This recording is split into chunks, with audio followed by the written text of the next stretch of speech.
नमस्कार दोस्तों, मेरा नाम आदर सिंह और आज इस वीडियो में हम पढ़ने जा रहे हैं राजू भार्गव के द्वारा जो किताब लिखी गई है इंट्रोडक्शन टू पॉलिटिकल थ्योरी, उसका फर्स्ट चैप्टर का थर्ड पार्ट में। फर्स्ट चैप्टर क्या है? What is political theory. मैं आपको बता दूं, इस पे मैं ऑलरेडी 2 बार वीडियो बना चुका हूं, पार्ट फर्स्ट और पार्ट सेकंड। मैं डिस्क्रिप्शन में उसका लिंक दे दिया हूं, आप देख सकते हैं। अब हम पार्ट थर्ड में आते हैं और ये लास्ट पार्ट है। इसमें जो सबसे बड़ा और सबसे इम्पोर्टेंट जो टॉपिक है वो है कि कॉस्मोलॉजीज और कॉमन सेंस। तो हम पढ़ेंगे कि कॉस्मोलॉजीज और कॉमन सेंस क्या होते हैं। अगर हम बात करें कॉस्मोलॉजी की, तो कॉस्मोलॉजी क्या होते हैं? सिस्टमेटिक तो होते हैं, लेकिन भैया थ्योरेटिकल रिफ्लेक्शन नहीं होता है। क्या कॉस्मोलॉजी मतलब कि कहीं ये थ्योरी के रूप में लिखा नहीं गया ये कॉस्मोलॉजी, लेकिन सिस्टमेटिक होते हैं कि क्या चीज कब करना है, कैसे करना है, ये चीज तो होता है। इसके बारे में देखता है, अच्छे से देखता है।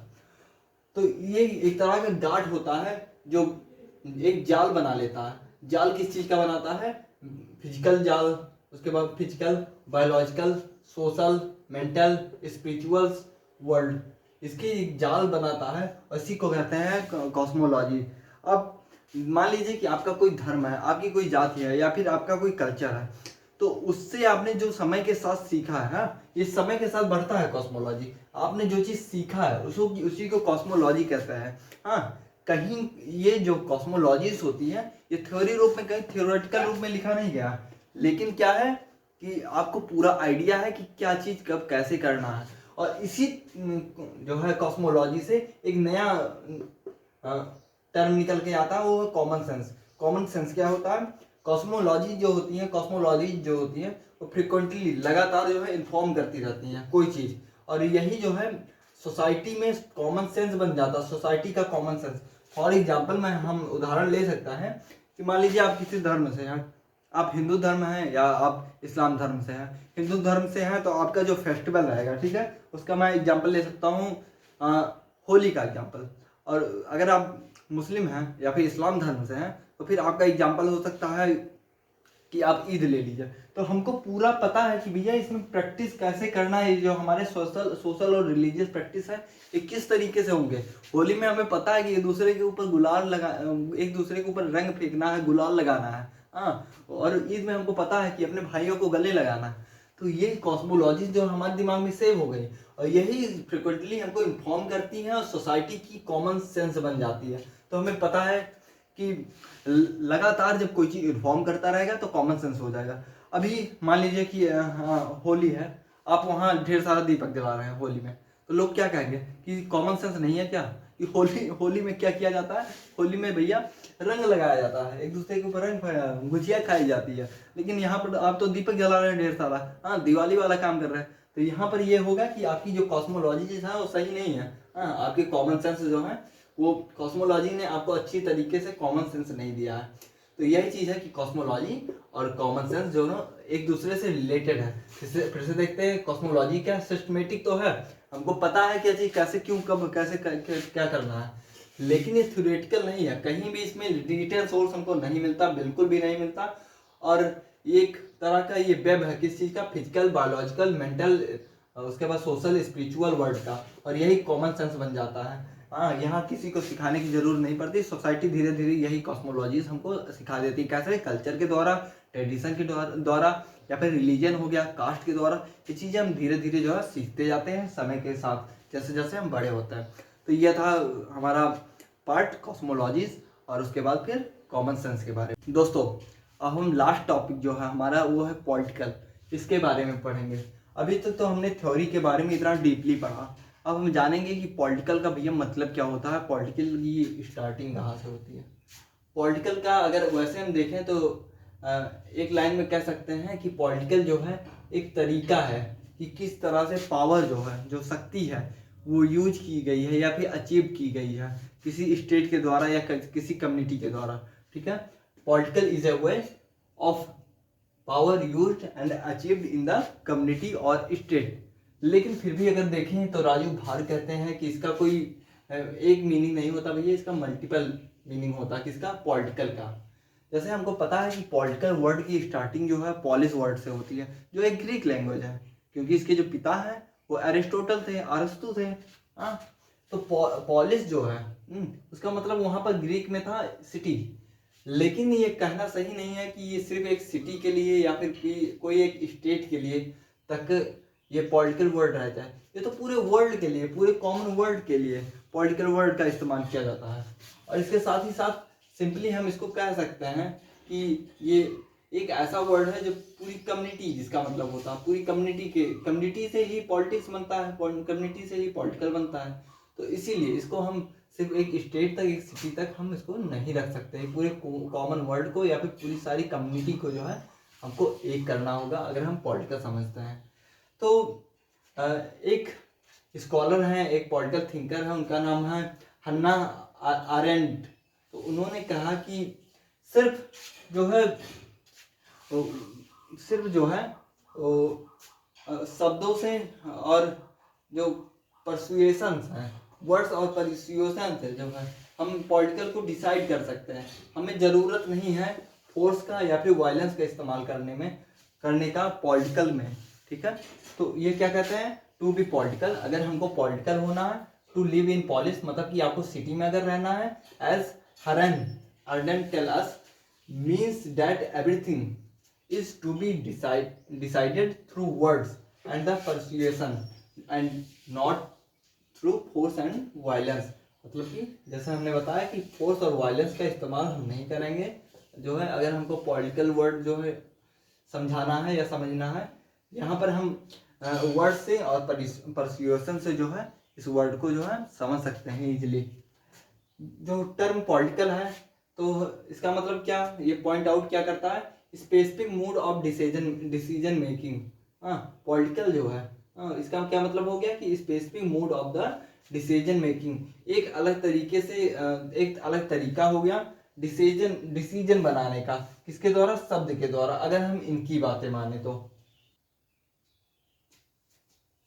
अगर हम क्लासिकल ग्रीक की बात करें तो फिर वहां हमें पता चलता है ग्रीस में कि जो टर्म पॉलिटिकल था, ठीक है, वो इस्तेमाल किया जाता था फंडामेंटल डिसीजन मेकिंग में। मतलब कि एक ऐसी डिसीजन मेकिंग एक ऐसे डिसीजन बनाए जाते थे जो वेलफेयर में हो, किसके, कम्युनिटी के वेलफेयर में हो, साथ ही साथ अफेयर हो कम्युनिटी का उसके साथ। लेकिन जो वहाँ पर पावर था उसको माना गया एसेंशियल। मतलब यहाँ पर पावर भी बीच में ले आया गया, पावर को जो है महत्व दी गई कि पावर जो है एसेंशियल हो गया, किसके लिए, डिसीजन मेकिंग के लिए। अब भाई पावर अगर इम्पोर्टेंट है डिसीजन मेकिंग के लिए, बिना डिसीजन के जो है बिना पावर के हम डिसीजन नहीं ले सकते। अगर हमने भाई वेलफेयर में या फिर कम्युनिटी के इंटरेस्ट में हमको डिसीजन लेना है तो वहाँ हमें पावर अचीव करना होगा। लेकिन ये प्रॉब्लम ये थी यहाँ पर कि ये जो डिसीजन मेकिंग का दायरा था उसी में था, हर व्यक्ति डिसीजन नहीं ले सकता था। महिलाएं नहीं ले सकती थी, उसके बाद से स्लेव नहीं ले सकते थे, तो ये सब प्रॉब्लम थी। लेकिन उसके बाद क्या हुआ, जब बात आई कि इंटायर कम्युनिटी, अगर इस चीज को मॉडर्न टाइम पे क्या हुआ कि इंटायर कम्युनिटी मतलब सभी लोग इस डिसीजन मेकिंग में अगर इन्वॉल्व हो सकते हैं, तो ये तो आ जाएगा collective power of decision making हो गया कि ज्यादा लोग कलेक्ट हुए, कलेक्शन हुआ ज्यादा लोगों का, तो डिसीजन मेकिंग और अच्छा हुआ। पहले क्या था, डिसीजन मेकिंग होता था लेकिन बस फंडामेंटल डिसीजन मेकिंग होता था, किसके लिए, कम्युनिटी के लिए। लेकिन स्लेव हो गए, साथ ही वीमेंस जो हो गई, ये सब पार्टिसिपेट नहीं कर सकती थी भैया। लेकिन इसमें क्या हुआ उसके बाद में कि इंटायर कम्युनिटी जो है, पूरी कम्युनिटी मॉडर्न सोसाइटी में आज क्या करती है, डिसीजन मेकिंग कर सकती है, सब डिसीजन ले सकते हैं। वही एक अधिकार आप मान सकते हो, जैसे वोट देने का अधिकार पहले महिलाओं को, स्लेव को नहीं था, बाद में जो है सबको दे दिया गया। तो यहाँ सभी लोग डिसीजन मेकिंग कर रहे हैं, सभी लोग जो है पॉलिटिकल बना रहे हैं। और इसके साथ ही साथ एक नई डिफिनेशन आ गई। डिफिनेशन ये थी कि देखते हैं क्या है, the term political then may also refer to this collective power. तो भैया कलेक्टिव पावर की बात यहाँ आ गई, जब ज्यादा लोग हुए, ज्यादा कलेक्शन हुआ, तो collective power, to use of this power to make decision. और इसी पावर का इस्तेमाल किया जाता है किसमें, डिसीजन मेकिंग में। एंड पॉलिटिकल साइंस और द फिलोसफी में viewed as study of collective power. और फिलोसफी जो है और पॉलिटिकल साइंस जो है या फिर पॉलिटिकल थ्योरी जो है, वो देखा जा सकता है किस रूप में, कि study of the collective power. Collective power का स्टडी है, क्यों, क्योंकि कई लोग इसमें डिसीजन लेते हैं, कई लोग अपनी थ्योरीज लिखते हैं। हाँ, पहले क्या था, ये डिसीजन हर व्यक्ति नहीं ले सकता था। वीमेंस हो गए, उसके बाद फिर स्लेव्स हो गए, ये बेचारे नहीं ले सकते वहां पर। लेकिन उसके साथ मॉडर्न सोसाइटी के साथ जो है डिफिनीशन चेंज हो गया। जैसा मैंने बताया कि डिसीजन मेकिंग के लिए पावर की जरूरत पड़ी, लेकिन पावर जो है हर व्यक्ति के पास समान था नहीं। हर व्यक्ति को पहले डिसीजन लेने नहीं दिया जा रहा था। बाद में जब मॉडर्न टाइम आया कि हर एक व्यक्ति जो है, पूरी दुनिया के हर एक व्यक्ति जो है डिसीजन ले सकते हैं, तब वहां से शुरुआत हुई पावर में बदलाव की। अब क्या था कि कुछ भाई जिसको इतने सालों से दबाया गया है, उसके पास उतना तो पावर है नहीं कि उतनी अच्छी तरीके से वो डिसीजन मेकिंग ले ले। एक तरफ वो है जिसके दादा परदादा रूल किए हैं, और एक तरफ वो है जो हमेशा बेचारे रूल किए गए हैं, जिनके ऊपर रूल करवाया गया है, हाँ किया गया है। तो उन दोनों के कंपेरिजन में जो है, जिसके दादा परदादा रूल किए हैं वो ज़्यादा अच्छे से, उसमें थोड़ा बहुत तो उसके पास एक्सपीरियंस रहेगा। तो वहाँ पर क्या हुआ कि पावर में थोड़े बदलाव आने टाइम शुरू हुए। जो डिप्राइव्ड था, जो इतने सालों तक दबाया गया, उसकी जो है पावर उतने पावरफुल थे नहीं, उतने उसके डिसीजन अच्छे नहीं थे। तो वहां पर क्या हुआ, जिसके डिसीजन अच्छे थे उन्होंने उनके ऊपर अपना अधिकार बना दिया। कहा नहीं भैया, आपका थोड़ा ये ठीक नहीं लग रहा है, ये मेरी बात सुनो, मेरी बात सुनो। तो ये जैसे इन कॉन्सेप्ट के साथ क्या हुआ, पावर में थोड़ा बदलाव हो गया। और जब यही डिसीजन लेने वाले लोग जो हैं, उनकी डिसीजन ज़्यादा लोग सपोर्ट करने लगे, तो वहां से शुरुआत हुई स्टेट की। ठीक है, उन लोगों के पास डिसीजन लेने की क्षमता अधिक थी, और इसीलिए और पावर उनका अधिक हो गया, अधिक लोग उनको सुनने वाले हो गए कि हाँ नहीं, इसका ये सही कह रहे हैं, इनको ज़्यादा सपोर्ट करना चाहिए। तो वहां से शुरुआत होती है पावर की। तो हमने देखा कि किस तरह से जो है पावर का शुरुआत होती है पॉलिटिकल में। डिसीजन मेकिंग की बात होती है, तो डिसीजन मेकिंग के लिए पावर जरूरी है। तो पावर हर व्यक्ति सही ले नहीं सकता था, हाँ जो सही ले पाता था वो फिर वहां पर आ गया पावर रूल करने के लिए। अगर हम समराइज की बात करें, अभी तक हमने जितना भी पढ़ा पॉलिटिकल में, जो वर्ड पॉलिटिकल है उसके बारे में इसके समराइज करें, तो सबसे पहले हमने बात की the collective power to take decision about the every aspect of the good life in the community. कि वहाँ जरूरत पड़ी कि अब हमको डिसीजन लेना, एक अच्छा डिसीजन लेना, कलेक्टिव डिसीजन लेना, तभी तो कम्युनिटी का गुड हो सकता है, उसकी वैल्यूज अच्छी हो सकती है, कम्युनिटी आगे जा सकता है। जहाँ भैया महिलाओं को हो गया, जो एक इंपॉर्टेंट होती हैं, इतनी ज़्यादा वीमेंस जो होती हैं इंपॉर्टेंट होती हैं, जो स्लेव होते, हाँ उनकी भी तो स्लेव आखिर में आप ही ने तो बनाया उनको, फिर वो आपसे अलग कैसे हो सकता है। तो उनके जब डिसीजन आ गए, उनके जब डिसीजन लेने लगे, तब फिर वहां पर पॉलिटिकल का वर्ड फिर से बना। फिर इसमें कुछ चेंज हुए। पावर क्या था कि कुछ ग्रुप ने पावर पे अपना कंट्रोल कर लिया। क्यों? क्योंकि उनके डिसीजन जो है ज़्यादा अच्छे थे, जैसे हमने बताया क्यों अच्छे थे। और उसके बाद फिर उनके, हाँ, the power of some group to control और सब ऑर्डिनेट अदर।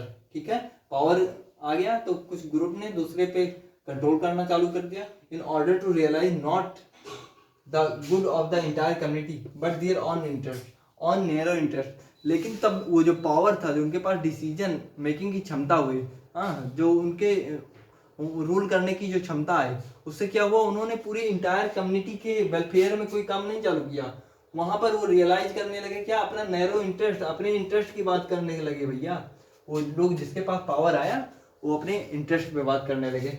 उसके बाद इसी के साथ शुरुआत होती है कि स्टेट की, जैसे हमने बताया। तो to state power use to realise the common good.